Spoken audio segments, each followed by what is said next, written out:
becoming. This is Pat CC. Now, I watched this other video. There was other video about how Dan Schneider, obviously we know what's going on with Dan Schneider and everything. It was this video right here. A weirdo and everything. There's a documentary on Max about it. It's like behind the scenes or something like that. Drake Bell recently revealed heart-wrenching insight into the horrific abuse he experienced as a child actor in the Quiet on Set documentary. Naturally, people came to his social media to express their deepest condolences and uplift him with positive support. He is now receiving millions of views on his posts, seeing a massive uptick in music streams, and even strategically entering new business endeavors after the boost in support from the documentary. However, just a few years ago, Drake was shunned by the entirety of social media. Because, buddy, he messed around with He was called a depraved predator after being found guilty for disseminating matter harmful to a juvenile. Most people wrote him off as a pedophile after these crimes came to light, but now after him detailing his own abuse, we have much more context and nuance to consider during Drake Bell's complicated comeback. Now, it's important to understand the information that Drake revealed during the Quiet on Set documentary first, as these unfortunate events did occur when Drake was just a child. This information just came to light a little over a month ago. Drake Bell formed a bond with dialogue coach Brian Peck during the second season of The Amanda Show. Peck, who has no relation to Drake's co-star Josh Peck, would invite Drake to his house for acting lessons. These lessons were supervised by Drake's father, Joe, who was told that Brian Peck was a skilled coach who could help Drake secure more acting opportunities. However, over time, Joe became uncomfortable with their relationship. And unfortunately, I started seeing Brian start to just hang around Drake too much. And it didn't set well with me. Drake would be in the dressing room or something, and in would pop Brian, and just touch Drake. Weirdo. He's a weirdo. Wait a second. What are you doing? He's a weirdo. Put that on himself. And the thing is, this is in front of people. Joe claims that while his son was in the dressing room, Brian would touch Drake in front of others in ways that made him question Brian's intentions. Joe expressed his concerns with the production personnel and said he was uncomfortable with Brian, only to be called homophobic because of Brian's sexual orientation. Therefore, Joe... Like, that's crazy. Buddy said you're homophobic. No, you're touching my son. Backed off. Once this got back to Brian, he manipulated Drake into severing ties with his father/manager, suggesting that Joe was sabotaging Drake's career. Peck subsequently integrated himself into multiple areas of Bell's life and became a father figure for the young actor. Eventually, Peck convinces Drake's mother to let him stay at his house during auditions. Then when Drake slept on Brian's couch, the sexual assault started. I was sleeping on the couch where I would usually sleep, and I woke up to him. I just opened my eyes, I woke up, and he was sexually assaulting me. Why don't you think of the worst stuff that someone can do to somebody as a sexual assault? And that'll answer your question. Shit crazy, bro. Drake wouldn't tell anyone for several months. The abuse persisted until Drake began spending more time at a girlfriend's house. One day, when he was supposed to meet with Brian, Drake said he didn't want to hang out. Brian then started calling his phone nonstop. When Drake failed to answer, Brian obsessively started calling his girlfriend's house, which is when the girlfriend's mother suspected something was wrong and took Drake to her family therapist. He later detailed the abuse to his own mother, who called the police. I had to be excruciatingly detailed about every single thing and time that it had happened with two absolute strangers. The worst part was I had to make a phone call to Brian and get him to admit what he'd done. The police monitored a wired phone call with Brian, who broke into a full-on confession that led to his arrest. The investigation was conducted privately, and Bell remained unidentified to the public for several years due to his age at the time. During Brian Peck's trial, numerous prominent figures in the entertainment industry wrote letters of support vouching for his character. Many of them were people that Drake trusted and respected. Brian Peck was convicted of child molestation in 2004, pleading no contest to a charge of oral copulation with a minor under 16 and a charge of performing a lewd act with a 14 or 15-year-old. He spent only 16 months in prison and was I'm gonna tell you, I still remain undefeated against the toilet, so mandated to register as a sex offender, a mere slap on the wrist for such a horrible crime. But Drake... Now that I didn't know. In a different stream? Hey, what can we say? That's something. I did not know Buddy literally got released from jail and he immediately got a job on Sweet Life on Deck after he just you know, great or, you know, assaulted. You know what I mean? How's the Pooh 1 out of 10? Ooh. I'm going to give it, that might be round 2. So I'm going to give that Pooh an 8.5 out of 10. It would have been 9. It would have been 9 if it didn't take too much time.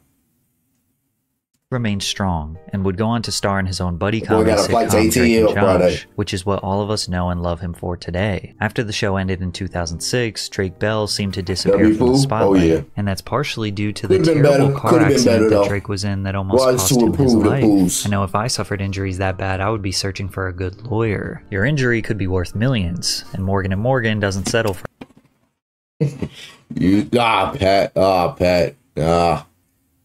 How you be getting these ads off on me? I have no idea. Morgan & Morgan are the biggest with your case at America's largest injury law for the people.com/Patrick over the years doing voice acting roles in shorts, TV shows, and movies. His most notable role was Peter Parker in Marvel's Ultimate Spider-Man animated series. When he was I didn't even know he was a voice actor. Actor, but I didn't know he did voice acting too. I just know, obviously, he did Amanda Show, Drake and Josh, all that. I mean, all that. Was it Amanda Show? I confused it. Drake and Josh, obviously, that's what he's most iconic for. And then real OGs know that he was Timmy Turner in the real life Fairly Odd Parents movie, but wasn't doing voiceovers, he was writing and releasing his own music. Interestingly enough, his records weren't very popular in the United States, but were huge in various Spanish-speaking countries. The Drake and Josh Nickelodeon show was extremely popular in Latin countries, likely due to the excellent job the production team did with dubbing the actors' voices. Drake was obviously popular in America too, you know what I mean? Always wanted to be a rock star, ever since his earliest days on The Amanda Show in 2001. He released music consistently for 17 years but received no gold or platinum records in America. However, in Mexico and other various Spanish-speaking countries, Drake Bell, aka Drake Campana, had multiple high-charting Billboard singles and albums. I will say, when it comes to Nick, bro, they get all the producers, the Beatles and all that junk behind the scenes, bro. Some of these stars are like stars, bro. Like, I'm talking like Ariana Grande, obviously, Victoria Justice, Drake Bell. You know, these are some things. In some of these countries, he performed shows for thousands of people. He learned to speak Spanish. He has written and released a ton of music in Spanish. He even provides Spanish subtitles with every podcast or social media post.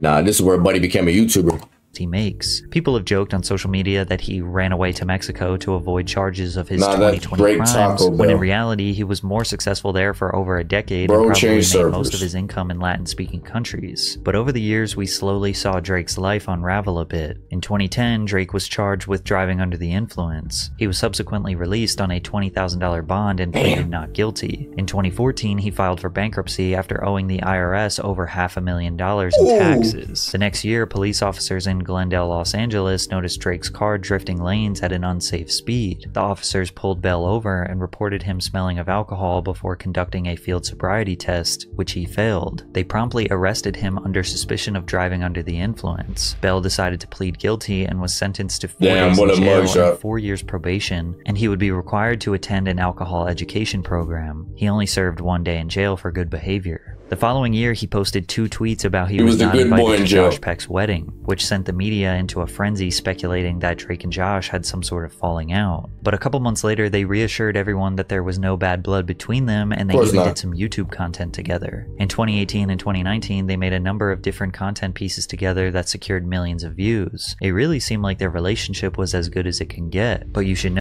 I'm surprised Nick ain't tried to do a reboot off of their show. Know that today, all of these videos have been deleted from Josh's YouTube channel. And that happened roughly around the time Drake was outed by his abuser for allegedly sexually pursuing underage girls. In August of 2020, Drake's former girlfriend, Melissa Lingafelt, who goes by the stage name Jimmy Ono on social media, posted a TikTok that jeopardized Bell's clean reputation. Melissa claimed that Drake committed both verbal and physical abuse during their relationship from August 2006 to February 2009. When I started dating Drake, I was 16. I was homeschooled. I moved in with him. I was singing.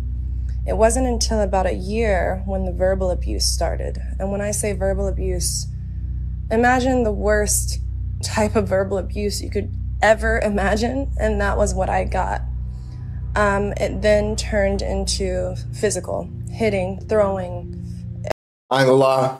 If a dude puts his hand on a woman, I lose all respect for him, respectfully, bro. If there was any respect. Like, that's some shit you don't play around with. I just can't imagine that, I'll speak for black mamas because I got a black mama. I know black mamas raise their sons to make sure they don't even lay a finger on a woman, bro. There's no way. That's some child shit to me.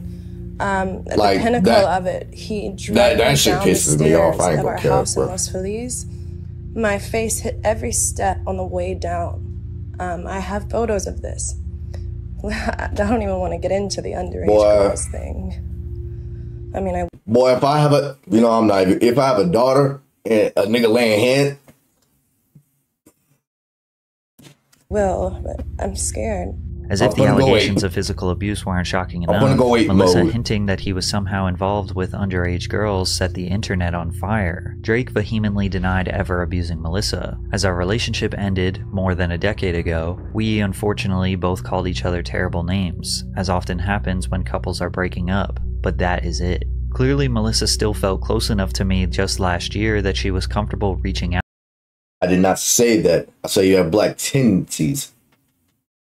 Out to ask me to provide her with financial support during a tough time, which I did. The public opinion on the situation was split. While many people reacted with empathy and support towards shave that. Melissa, recognizing the seriousness of domestic abuse, others were skeptical and expressed doubt about her claims, especially since Melissa failed to provide any concrete evidence against Drake. Plus, Drake made it seem like she was doing this expose for money, casting doubt on her intentions. It was purely a he said, she said situation. I'm glad he shaved that beard. That beard looked nasty on him. Consequences. Melissa, after spending weeks talking about the situation online, deleted all her videos and detached herself from the situation, but it only took a few months for more serious allegations to come to light and Drake's reputation to be permanently destroyed. On June 4th, 2021, Bell was arrested in Cleveland, Ohio, on charges relating to attempted endangering of children and disseminating matter harmful to juveniles. For context, child endangerment occurs whenever a parent, guardian, or other adult caregiver allows a child to be placed or remain in a dangerous, unhealthy, or inappropriate situation. Disseminating matter harmful to juveniles means that a person has unlawfully ordered, offered, sold, displayed, or given pornographic or obscene material such as books, videos, messages, photos, etc. to someone under the age of 18. To simplify, he was being charged of sexting a minor. However, the nature of the charges say that there was no sexual contact. According to the court documents, the date of the offense was December 1st, 2017. Bell was going to Cleveland, Ohio's The Odeon to perform a concert. Bell then seemingly invited the minor to his show in Cleveland. In the months leading up to the concert, Drake sent the victim inappropriate social media messages. The minor, who lived in Canada, attended Bell's concert in Cleveland. She and Bell met later that night at the Cleveland nightclub on Old River Road in the city's east bank of the Flats district. In October 2018, 10 months after the incident, the 15-year-old victim filed a report with her local police department in Canada regarding what had happened that night. This is all the information that was revealed in the case. So naturally, people were confused as this was all extremely vague. Even news outlets were unable to discern what actually happened.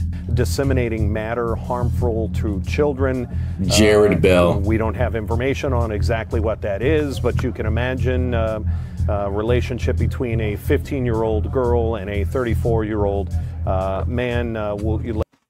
I did not know she was 34. Let you draw your own conclusion. Then his ex Melissa, who accused him of abuse on TikTok 1 year prior, did an exclusive interview with the Daily Beast where she claimed that she observed Bell's inappropriate behavior with minors firsthand. What he's being arrested for right now is a prime example of what I would witness. Him having inappropriate conversations online with underage girls. Melissa said, "I saw really questionable, crazy stuff on his computer. The stuff he'd be looking at was effing insane."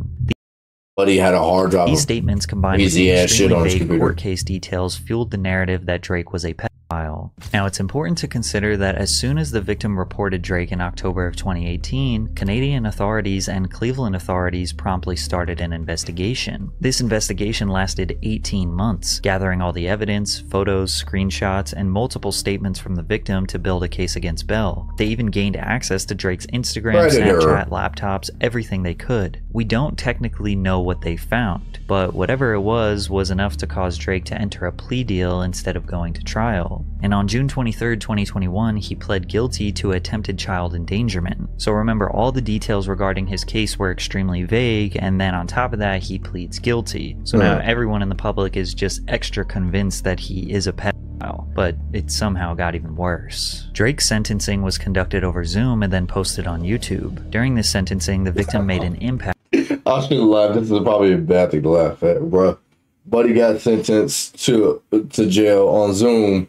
That shit got posted on YouTube, and I got 1.5 million views. Statement, which is essentially their opportunity to talk directly to the defendant and the judge to express their thoughts and emotions about the crime. This was the very first time anyone had heard the details of the alleged crimes that took place. But during the impact statement, the victim brought up countless new allegations and statements that were never presented during the investigation, which shocked Drake, the defense, and even the judge. Remember, Drake was already pleading guilty to basically sexting, but since he was pleading guilty, the public assumed that everything the victim was saying here was part of the case, but it was not. I started off as a fan of him. Everyone who knew me as a child knew that he was a hero to me. I would have done anything for him. When I was 11, I learned that my aunt had a mutual friend who knew the defendant. That led to my aunt taking me to meet him for the first time in 2014 when I was 12. From the time I was 12 to 15, my aunt took me to meet him and spend time with him many times. After I met him for the first time, he started speaking to me more frequently online. When I was 13, I went to him for boy advice. He told me that I was beautiful and that boys were stupid. He then sent me a photo of myself that he had screen capped from my Instagram, telling me that I was, quote, such a cutie. He saved that photo of me onto his phone. Another instance of creepy behavior happened when I was spending time with him at the age of 14. He told me that he couldn't believe how much I'd grown since he last saw me. He said that I wasn't little anymore, and I was, quote, a woman now. But at 15, Jesus Christ. he started sending me messages about how, quote, hot I was. In the summer of 2017, I messaged him, telling him that I was going to see him in concert in the following months. He replied by telling me that he couldn't wait to see me. He also asked me, quote, how old are you now? I told him 15. He then told me to, quote, hurry up. Not too long Hurry up? after that, his messages to me became blatantly sexual. Aside from Cleveland, the only other time that the defendant sexually assaulted me was in October of 2017. It happened in Illinois in the middle of the night. He digitally penetrated me in the back seat of my aunt's car while she was driving him to a friend's house. This eventually led to many months of inappropriate car in Illinois in the middle of the night. Assaulted me was in October of 2007. The only other time that the defendant sexually assaulted me was in October of 2017. It happened in Illinois in the middle of the night. He digitally penetrated me in the back seat of my aunt's car while she was driving him to a friend's house. This eventually led. So he raped her. You know what I mean? In the backseat while the aunt was driving. What the fuck is the aunt doing? To many months of inappropriate messages and photos being exchanged over Instagram and Snapchat. The photos exchanged included photos of my body and photos of his body and his genitals. He would tell me how badly he wanted to penetrate me vaginally. On December 1st, 2017, my aunt took me to the Odeon Concert Club to watch him perform. That night, the defendant took me backstage to be alone with him. He started kissing me, and the night ended in him having me perform oral sex on him twice. The next incident happened on December 2nd, 2017. While I was alone with him in his hotel room, he had talked to me about seeing me one last time before we all left Cleveland and went home. So we went to his hotel to say goodbye. In his hotel room, he started kissing me and had me perform oral sex on him again. My aunt was right outside the room waiting in the hallway while this was happening. She trusted him and never thought that he would ever do anything to hurt me. The sexual message. Jesus Christ. Like now if I say something like, you got so big to my niece, now I feel weird. This shit crazy, bro. Messages continued for a while after that, until I eventually put a stop to them. He ignored me for many days at first. Eventually, he tried apologizing to me for, quote, breaking my heart, but deleted those messages quickly afterward. He preyed on me and sexually abused me. He is a monster and a danger to children. Jared Drake Bell is a pedophile, and that is his legacy. People picked apart Drake's body language. Jared's his first name. I didn't even know that. Oh, why I gotta be Jared? Why I gotta be Jared? That he was laughing, smirking, and shocked. But nobody mentioned that a lot of what the victim was saying here were new allegations that nobody in the court ever heard before. Specifically, the allegations that he forced the girl to give him oral and the allegation that he sent nude photos. The defense and the court both confirmed with evidence that no such sexual advances were made. Otherwise, the charges would have been more severe. He did not plead to sexual misconduct or engaging in sexual relations. He pled to attempted endangering children and disseminating matter harmful to juveniles. These are serious allegations, but they do not involve sexual relations. This is what Drake's defense admits to. So the acceptance of the responsibility, Your Honor, is for chats that occurred between he and the victim. She lied on some of this. Those chats were discussion because they had known each other for years, and there were claims that became sexual in nature. When asked, however, at what point, or at your age, excuse me, at that point he said, "Can you hurry up?" which shows a complete intent not to engage with a minor. So, however, those chats, harmful as they were. What? And Buddy tells her to hurry up already. What? Are clearly harmed this person Maybe at that time. Those were, yes. Thank you. They certainly, however, Your Honor, did not mimic any of the factual scenarios that the victim has brought up here today.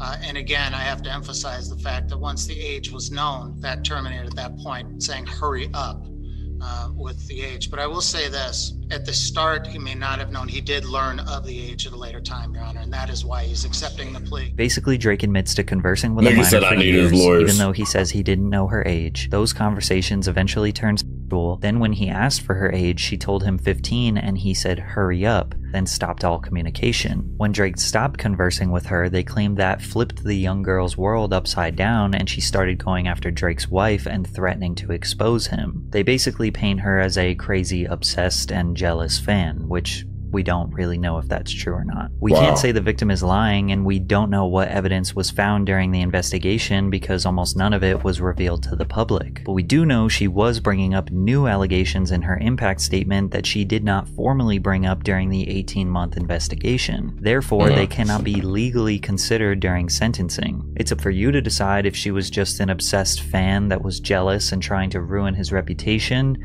or if she is actually a victim of a corrupt legal system. Bell was sentenced to 2 years probation.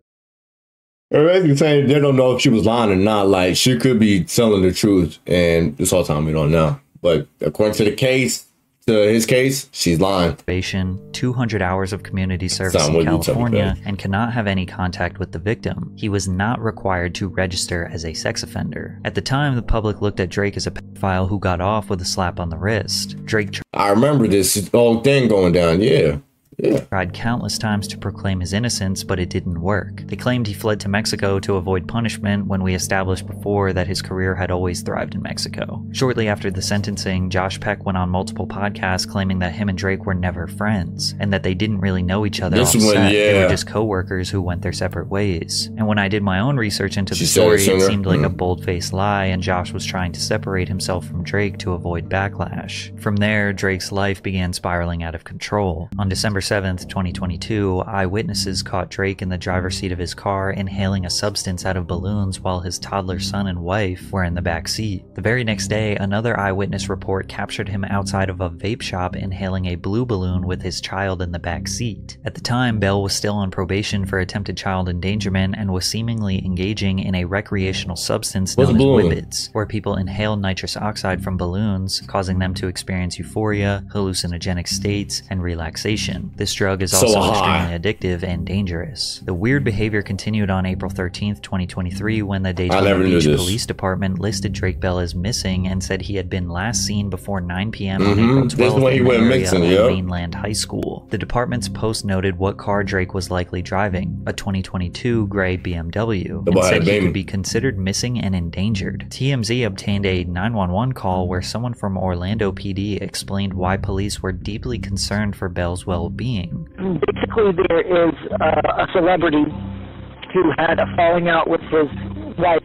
We got involved because the family, he's been texting the family in California saying that he's going to get drunk and himself, and he's in a hotel somewhere in Orlando. Drake tweeted shortly In after GTA, he in was seen GTA. and located, "You leave your phone in the car and don't answer for a night, and this?" While Drake seemed fine given the circumstances, the following week his wife filed for divorce, citing irreconcilable differences. Per the petition, Janet asked for legal and physical custody of their son Jeremy, with Bell getting visitation rights. She also sought spousal support. Bell later revealed that he found out my wife filed for divorce from TMZ before promoting his new song, Going Away. In the Yes, song, nigga. Drake ironically sings about moving away to a remote island with his wife and son and starting a new life. Presumably unable to cope with the stress of losing his wife and child, eyewitnesses caught Drake using whippets once again on April 25th as he inhaled from a fully inflated balloon, merely days after the media publicized his divorce. When paparazzi asked him about it, this was his response. There's some photos that surfaced of you with red balloons. What do you think? What do you gotta say about that? Those balloons? You know, it is what it is. We'll figure it out. Everything's good. Yeah, everything's fantastic, man. Why he look fat in this, bro? Drake Bell was at the lowest point of his life. Drugs had taken over and he had nowhere left to turn but rehab. However, rehab changed his life more than he anticipated as he began to open up about his childhood abuse. But when I got into rehab, it was a really intense facility. And I went through a lot of grief counseling and trauma therapy and group therapy and one-on-one. I mean, it was all day. And I was unearthing all of these Dan Schneider just sued him? No way. things that I never talked about. Not only Wait. Can I look this up? Can I look this up? See? Yeah. That's recently. I mean, we all knew it was a matter of time. You know what I mean? Before this weird ass nigga, bro. Oh, 1 hour ago. Okay, Dan Snyder has sued Investigation Discovery for defamation over his portrayal in Quiet on Set, accusing the company of falsely implying that he sexually abused children who worked on the Nickelodeon series he created and ran. I mean, he's going to lose. He's going to lose. You know what I mean? But he will lose. He will lose that. You can take this L. never That's talked fine. about with strangers, but even with people I was close to. There's probably so many people that could back, you know what I mean? Not Dan Schneider. I mean, the kids, like, obviously adults now, but the people that played, you know, on the shows. There's so many people that back those people up compared to Dan. Dan is done. I had never gotten that GG's. things that I've experienced and things. There's probably only like, how many of them were, you know, EDPs? There was like three. There was three of them. There was three of them on set, and they all obviously got things that have happened, and I was around so many people who, for the first time, had. I gotta be careful saying that man's name on the internet, on YouTube, bro, because this will be on YouTube, and YouTube has a warning on my channel because I said his name. Similar stories or But incredible trauma in their lives. Not even gonna get into that. We're opening up and sharing, and that was the first time that I really felt like I was in an environment that was comfortable enough to share, and felt comfortable enough around people that weren't going to judge, and that really just wanted to see you get better. Shortly after he got out of rehab, he was approached again by the producers of the Quiet on Set documentary, and he decided to share his story with the world. After hearing about Drake's abuse, the public did a 180 shift on him. His comment sections went from calling him a pedophile to sharing love, condolences, and positivity. People of the Wait, what's his name? See there. the sudden were empathetic. Some even used his past as an excuse for him allegedly engaging in inappropriate behavior with minors. They said things like Bell was a part of the cycle of abuse and couldn't control what was happening to him. It's true that childhood abuse. I mean, Maybe, but at the same time, like, if you like, you're abused in GTA as a kid, right? You understand, like, you know, that you being in that situation, that's probably one of the worst things that you can feel. So why even put somebody else in that situation when you was in that situation? You know, abuse can have profound because psychological. they're gonna use the excuse like, oh, you know, this happened to him as a kid. You know what I mean? So, you know, like, can we give us some slack? Because obviously this happened to him as a kid, and you know, affected him throughout his future. Effects on survivors, including trauma, depression, and PTSD. Children who grow up suffering abuse may learn abusive behavior as a means of coping or as a model for how relationships function. Approximately 1/3 of all individuals who are abused in childhood will become abusers themselves, according to a study funded by the National Institute of Justice. A survivor of childhood sexual abuse may try to undo that abuse by taking back power. Someone who has been abused can play the role of the more powerful person in the relationship in an attempt to overcome the powerlessness they felt. One day after the Quiet on Set documentary released, Drake released a song and music video called I Kind of Relate. The song starts off with the lyrics, "I found beauty in my pain, I'm running away from the abuse and all the shame, cause no one comes to my house anymore, no one." I'll give Drake his props right here. This is perfect. Like, he dropped this song right after Quiet on Set, the first, like, episodes released.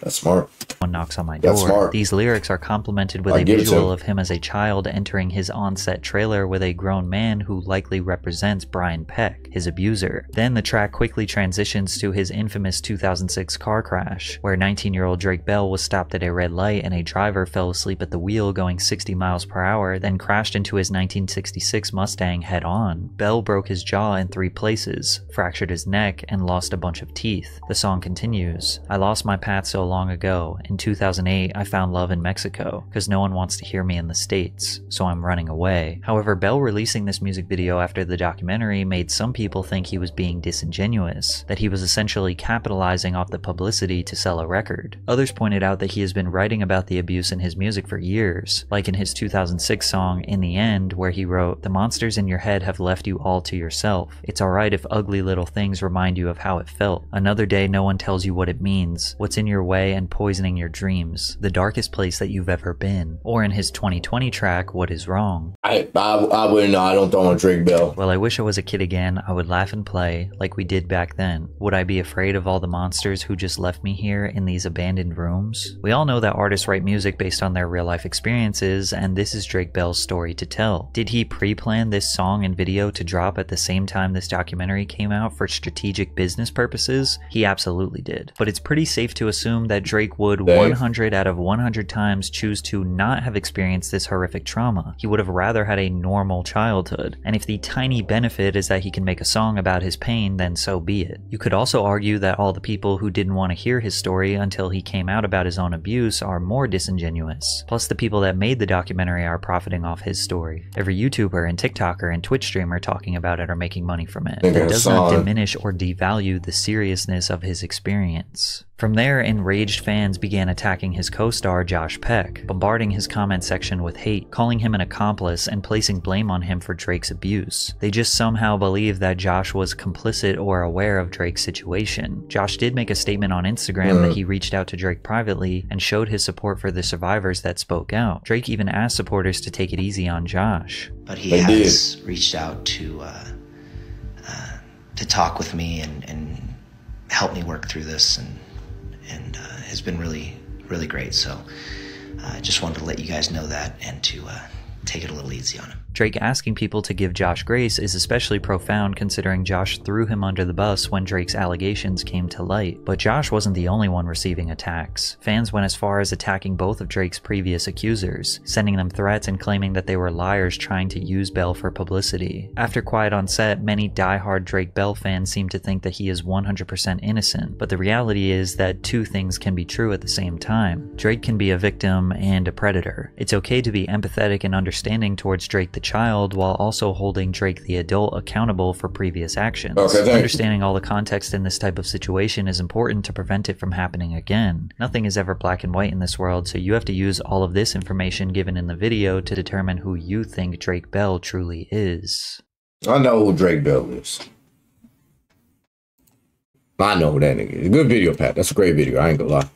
I just upgraded my status. I put on Dior cause I just love fashion. Let's make the play for the Pat, he tapping.